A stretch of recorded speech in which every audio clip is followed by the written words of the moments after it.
Good evening. It is Monday, June 9th. I'd like to call this regular school board meeting to order. Please stand for a moment of silence, followed by the Pledge of Allegiance.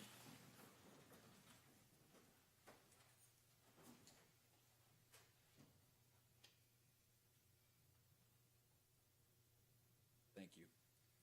I pledge allegiance to the flag of the United States of America and to the republic for which it stands, one nation, under God, indivisible, with liberty and justice for all.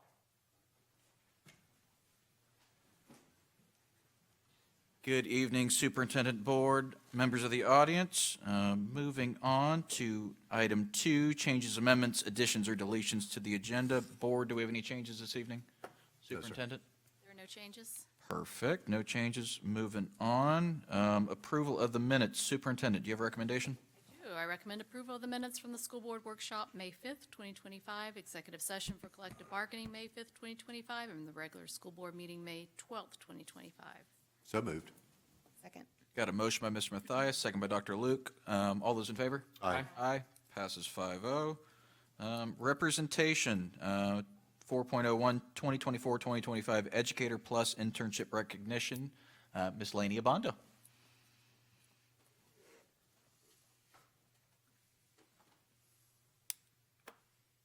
Good evening, Chairman, Superintendent, school board members. Lake County Schools has partnered with the University of Central Florida's School of Teacher Education to fill instructional vacancies through the Educator Plus program.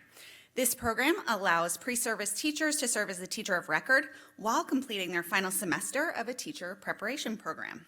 Interns participating in the Educator Plus program are assigned a supervising teacher who coaches and supports them throughout the duration of the program. This semester, Lake County Schools had 3 teachers who served as supervising teachers. Michelle Deasy and Jessica Buss are both third-grade teachers at Sorrento Elementary. Ms. Deasy has been teaching for 16 years, and Ms. Buss has been teaching for 8. Lost Lake Elementary's literacy coach, Lauren Roletter, who's here with us this evening, has been teaching for 13 years. We'd like to acknowledge all 3 of these amazing educators for their contribution of supporting Educator Plus interns. So please join me in acknowledging them.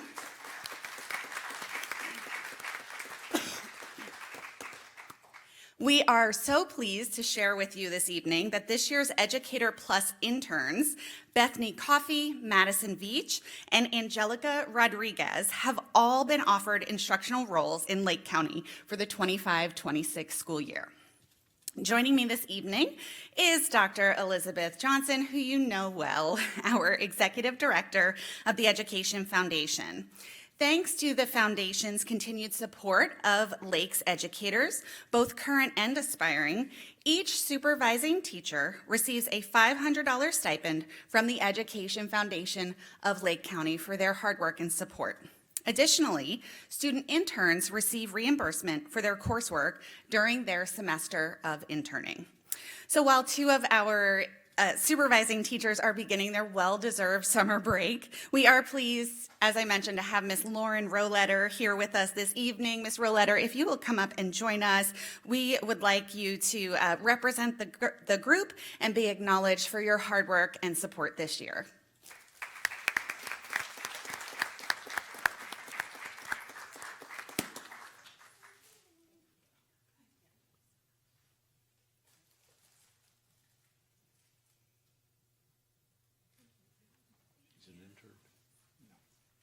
Thank you. Thank you. Thank you, Laney. All right, moving on to public input. We do have 2 cards this evening. First up, Farmer Banks. Farmer Banks Helfrich, Clay Road District, South Lake County. Farm tip of the day of 3 hacks for watermelons. When a watermelon is growing, if you put a piece of cardboard underneath, it lifts it off the ground, keeps the pests away. The second one is you can rotate it every few days. It gives a uniform coloration and also keeps the pests away. The third one is the vine coming from the plant and the vine coming to the actual fruit.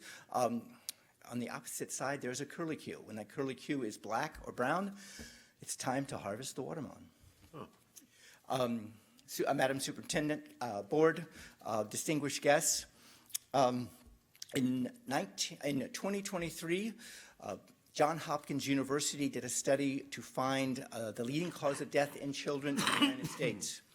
No, it was not drownings. No, it was not car accidents or even cancer. The number one cause of death in children between the ages of 1 and 17 was actually firearms. So what do we do about it as a community, as a society?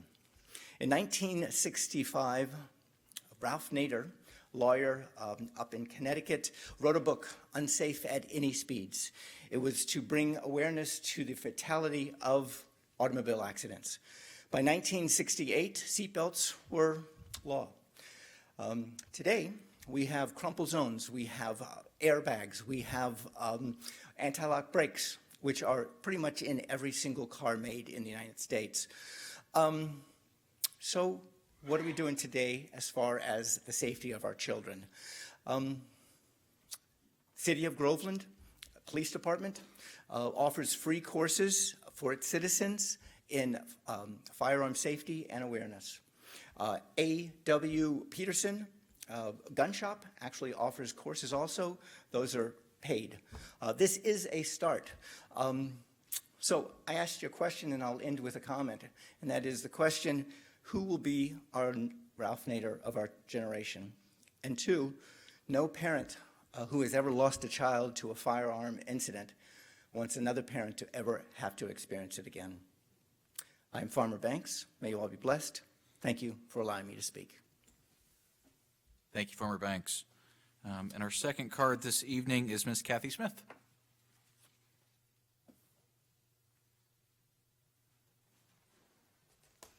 Good evening, everyone. How are you doing? It's been a pleasure to help our students and educators with the student progression plan. We worked very well with the district, Mr. Feltner, and the district leadership to work with things in the past several years, and we've improved tremendously, although we still have a little ways to go, I believe, but it's been very collaborative and very welcoming, and that's wonderful. But I do want to take a little bit of time to kind of give some more specifics around some of the student retakes, which we were given some ideas from some of the teachers, because we usually ask for their ideas, and it has come around. But we did offer in the elementary on page 34, the middle school is 49, and the high school is 68 and 69, where we also have that we added make an initial attempt in the retakes, because we found out that there were some students that were just not doing anything at all, and then all of a sudden they wanted all the retakes that they were doing. Unfortunately, that didn't work, so at least we have that in there now, so that should help with a little bit. But there are some other things to do. We've added, there's some language in there about LSAs. Some people think they should be graded, some people do not. There's other attempts, but it is helpful. But some of the comments, and I will make a little bit of the few that we have. Limit retakes to assessments only, to one attempt within a certain number of days. Clear guidelines. Parents are not getting an accurate picture of student progress due to unlimited retakes. Students are manipulating the system by delaying work, copying from others. Teachers struggle to find time to create multiple versions of assessments for retakes. You need different formats for retakes. Measure learning and growth rather than compliance. Pushing students through early grades without mastering reading skills leads to long-term academic struggles. Lack of real consequences for students leads to poor habits and lack of accountability for grades, attendance, and behavior. Automatically promoting students to the next grade level despite failing classes confuses students and parents about their actual progress. Distinguish between honors and standard classes for GPAs. Students need to be present in school to make adequate progress. Reintroduce midterms and finals in courses without end-of-course exams to provide retake opportunities. High school students should not be promoted to the next level without earning credits in core classes. Hopefully just some of those, and I did actually take them from our responses that we have, and that's why I was standing here reading them. I highlighted portions that would work for you, but hopefully we can continue those conversations to ensure the student progression plan is the best it can be for our students and our educators. Thank you so much. Excellent. Thank you, Kathy. Those are the only public input cards I have. Anybody else wish to speak this evening? All right, seeing none, moving on to reports. The Education Foundation report, Dr. Elizabeth Johnson.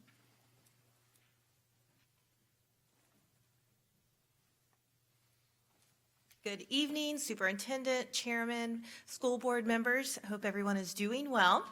At the end of May, we celebrated our Take Stock in Children mentors and announced that Nancy Swartz was the Lake County Mentor of the Year. We also concluded our presentations of scholarships to the various seniors across the county and recognized graduates of the Take Stock in Children program. Additionally, at the end of last month, we held the final New Worlds reading event on May 22nd at the Mineola City Building, which had 51 attendees and focused on sailing into summer reading. It also included the Lake County Sheriff's Office Marine Unit with their boat out there, so that was fun.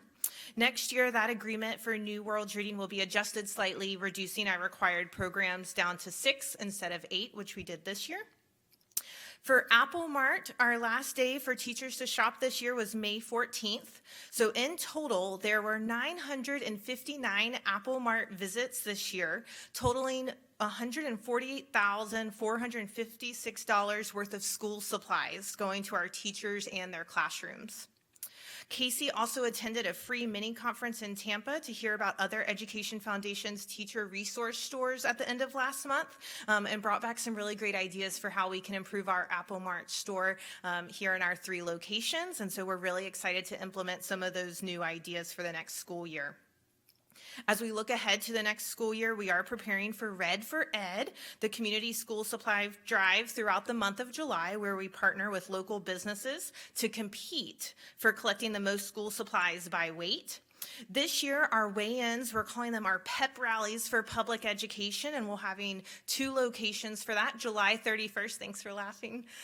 July 31st in Southlake, and August 1st will be in Tavares. We're also piloting a virtual school supply drive this year for businesses and community members that perhaps don't want to go into the stores and bring things in, but they can purchase items online. That will be shipped to the warehouse.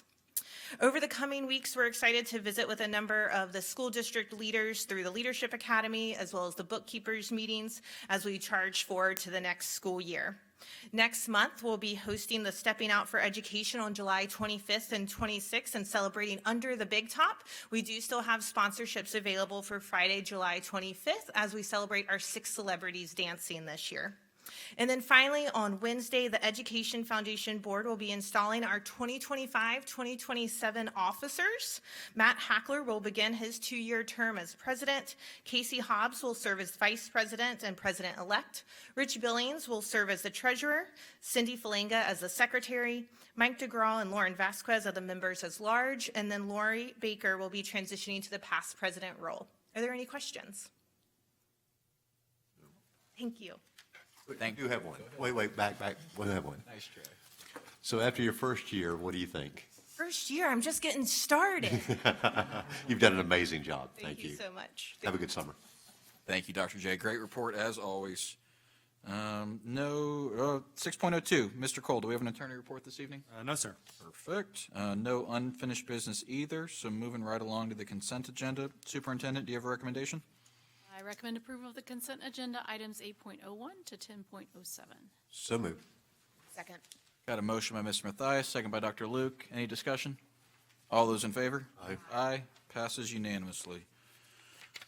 Moving on to the discussion agenda this evening, item 11.01, public hearing. Mr. Cole. Yes, sir. At this time, we will open a public hearing to consider final approval of policies 0131, legislative/policymaking, 0164, notice of meetings, 0165, meetings, 0165.2, regular meetings, and this is a rescind, 0165.3, special and emergency meetings, also a rescind, 0166, exempt meetings, a rescind, 2421, career and technical education, 2460, exceptional student education, 5410.01, promotion, acceleration, placement, and retention, 5610.05, participation in extracurricular activities, 5780, student parent rights, 9270, home education programs, and 9800, charter schools. At this time, is there anyone who would like to speak to these policies? Seeing none, the public hearing is closed. Thank you, Mr. Cole. Superintendent, do you have a recommendation? I recommend final approval of the policies as presented. So moved. Second. Got a motion by Mr. Mathias, second by Mr. Dodd. Any discussion? All those in favor? Aye. Aye, passes unanimously. 11:02, tentative approval, public hearing. Mr. Cole. Sir, at this time, we'll open the meeting to a public hearing for tentative approval of the 2025-2026 Student Progression Plan. At this time, is there anyone who would like to speak to this? Okay, the public hearing is closed. Superintendent, do you have a recommendation? Recommend tentative approval of the 25-26 Student Progression Plan. So moved. Second. Got a motion by Mr. Mathias, second by Mrs. Cunningham. Any discussion? All those in favor? Aye. Aye, passes 5-0. And finally, 11:03, one more public hearing. Mr. Cole. Yes, sir. We open the meeting to a public hearing for the tentative approval of 2025-2026 Code of Student Conduct and Policy. Would anyone like to speak to this issue?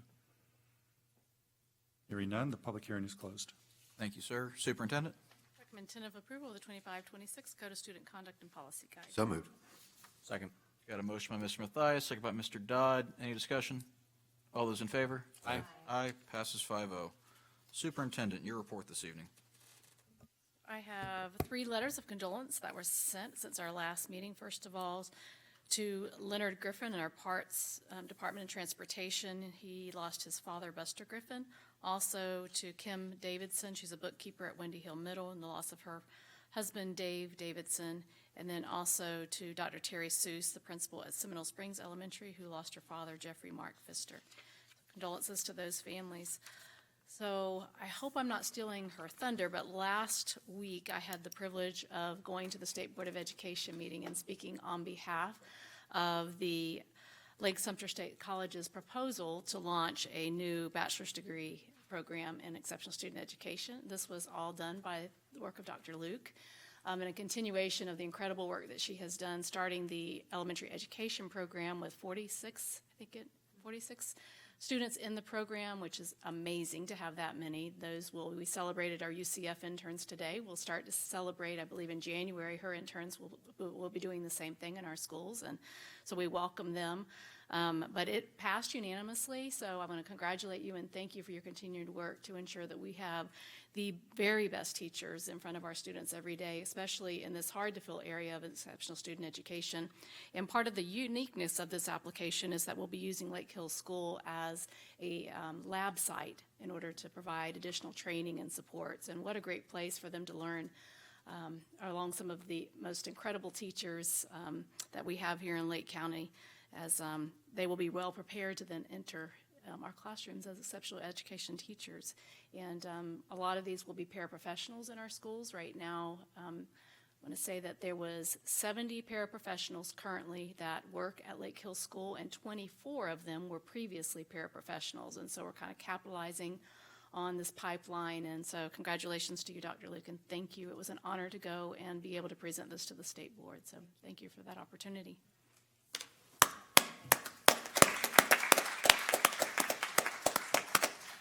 Very well said. Dr. Luke, kick us off. Ditto. But I would be remiss if I didn't tell you that it was Superintendent Cornelius' idea to host Lake Hills as the school. It was her vision. So as a partner institution to Lake and Sumter counties, it's often our job to say, what workforce do you need?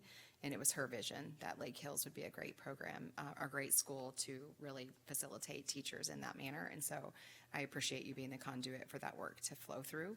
And that made it much easier. And I don't know, many of you, speaking to the audience, to come before a State Board of Education is very intimidating.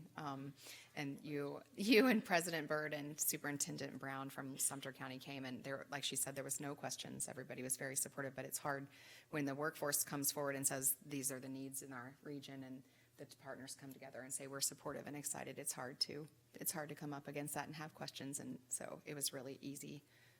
And the partnership is really exciting. So thank you. That's all I have. Mrs. Cunningham? Good evening. I would like to share, first of all, that I had the pleasure of closing out the graduations with Ms. Strawn and our financial officer. And it was the virtual school. It was very well attended.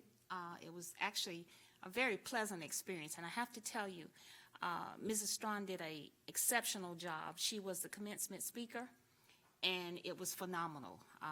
If there's a video of it, I would encourage you to watch it. It was really great. I'd also like to report to the board that the charter of Four Corners has been dissolved. Yeah. Osceola County has decided that they no longer wish to continue in that role, so the Renaissance is now going to take over being the board members, and they're going to get their own board members. So having been the representative along with Jim Miller, we are no longer a part of that organization because it doesn't exist. But I can tell you that the charter is doing well. It looks as though their test scores are going to be very well. They're going to do well. And financially, they are sound, so I don't suspect that anything will change other than Renaissance will now be overseeing them rather than them having their own board that is made up of board members from all the counties. So, and then the last thing, I'd like to congratulate Dr. Luke, and I'd like to put in my 2 cents about paraprofessionals becoming teachers. I can tell you in my, I'm not going to say how many, but my decades as being a principal, phenomenal teachers came from those ranks of people who had been paraprofessionals. When I think back on the individuals that I know who were paraprofessionals and became teachers, they were just phenomenal. They are truly dedicated and they go above and beyond, so I am really, really excited to hear that we have so many paraprofessionals who are seeking certification in education. Thank you. Thank you, Mrs. Cunningham. Mr. Dodd. Well, certainly graduation season was filled with all the pomp and circumstance and excitement that I could have ever dreamed it would be. This year's graduating class actually included students from my very first kindergarten class, so that was really exciting because I haven't seen many of those kids in 12 years. And I had the chance to run into, I think, about 6 of them at Lake Mineola, a couple more at Eastridge High School, and it was such a cool experience to think, all right, I saw you on your first day of school, and now I get to see you at the end. So that was super exciting for me. But there's one little story that kind of stands out, a student who actually I've never met, but I mentioned in a workshop a few weeks ago. Y'all, when we were having this discussion, the progression plan, I think I mentioned how the days of absence, and if you trigger too many, you might not get the chance to walk at graduation, and that had prompted one student to allegedly drop out of school. Well, of course, superintendent and Mr. Feltner, and we're eager to get the name of this kid, and so I passed that along, and I'll tell you, the principal jumped into action very quickly and made a personal phone call to that student, got him in her office, and that's where he sat for the next couple of weeks to finish up his coursework because he was remarkably close. And so when he crossed that graduation stage, I think I seemed to know who he was because he looked at me with like this feeling of gratitude that I've just never ever seen before in a kid's eyes. And while I think I played one small role in that, really it's the people in the day-to-day operation who made the big difference there. Big shout out to Ms. Llewellyn there at Eastridge High School to have been so committed to making sure this kid crossed the stage because it made a huge difference in that life. So anyway, thanks Superintendent and Mr. Feltner for your roles in that too. And so. Oh, excellent. Well, thank you for your work as well. And I'm sure, and now I'm probably missing many other people who seem to have had a hand in this, and therein lies the excitement. This is really a big team, that a school district is not a single person operation. It takes a lot of people, working to get this touching the lives of each kid individually. And anyway, it was super exciting to see that. So very well done. Mr. Mathias. So I didn't have anything until I did.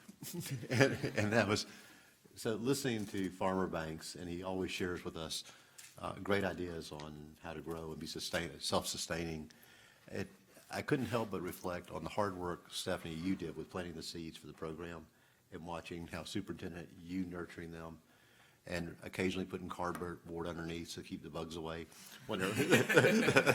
Now, one day I suspect you'll have a straw hat and you'll be telling the tale of how we grew our own in Lake County. So very well done. And Superintendent, thank you very much for supporting the hard work that she's doing. That's it.